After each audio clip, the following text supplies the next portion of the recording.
Hey everyone, this is Sam with Summit 7 Systems, and today I have with me Tony Buenger from CynergisTek. Tony is a provisional assessor in the Cmmc Provisional Assessment Program, and Tony, would you mind sharing just a little bit about yourself and your organization? Sure. My background is I retired from the Air Force after 22 years, 10 years ago. And since I retired, I've been working as a security consultant, as a CISO in various organizations. Most of that time was spent as an Air Force civilian, as a certifying assessor for over 200 Air Force IT systems. So I have a lot of assessment experience.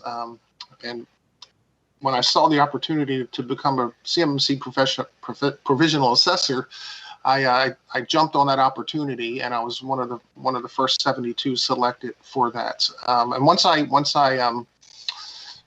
got my provisional assessor certification, I came on board with CynergisTek. They have a division called Redspin, and Redspin is one of the first organizations to apply and receive provisional acceptance as a C3PAO as well. So we paired up here, and we're excited to get busy, hopefully by the beginning of the year, to start conducting CMMC assessments.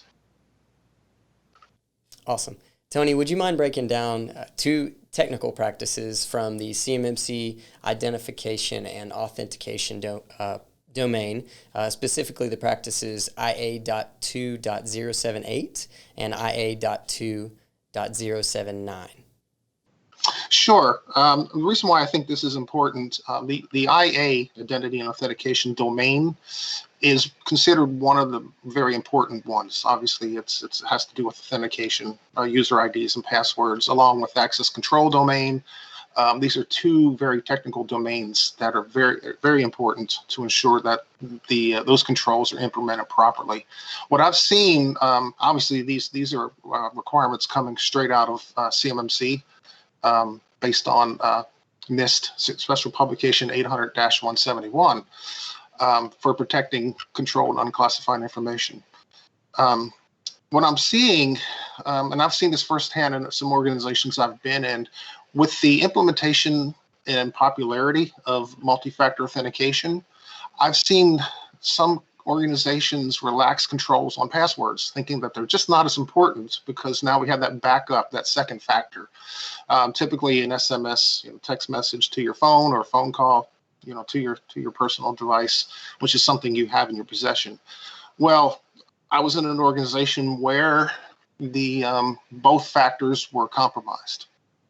So many companies are getting a false sense of security by relaxing. They're thinking that, okay, we got two levels of protection, but they're being very relaxed on that first level. We see in the news all the time that passwords being compromised.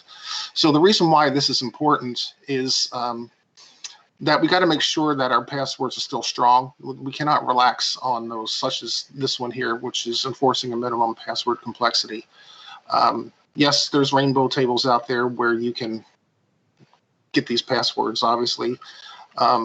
But that's another control we're not going to talk about here, but that's, changing your password every so often. So basically, that's why that's important here. You got to maintain strong passwords, because the threat agents, their attack vector is to compromise that password first. That we're finding that compromising passwords they're relatively easy nowadays. So when they compromise the password, their second step is through social engineering, go ahead and compromise that second factor. And the way they do that is since they got the credentials, they're logging in as that user or that employee, and they keep attempting to get that employee to respond to that prompt for the second factor. And I was in an organization where that employee did respond to the prompt because he got tired of getting that prompt. So the employee was compromised, had both factors compromised using social engineering. And unfortunately, that employee had over 500 patient records. So PHI was compromised, breached there. So that was a big issue there. So you got to be careful with the false sense of security when it comes to multi-factor authentication. The next one is prohibit password reuse for a specified number of generations. I've seen this in a few organizations to where they relax this, so there is no generational password reuse. So in other words, I'm forced to change my password once a year. However, when I change that password, I can use the same password. And of course, that makes all other password protections obsolete, null and void. And why do they do that? Well, they do that because security or IT or even senior leadership, they're afraid to make other employees mad, making their jobs harder. So they relax some of these security controls. But keep in mind that all these security controls play together. And we're just subject to the weakest link. So the more of these protections that you make weaker or more relaxed, you're creating more weak links, and it makes it much more easier for those threat agents to get into your network and also get to your data. Thanks, Tony. Everyone, please be on the lookout for more videos in this series.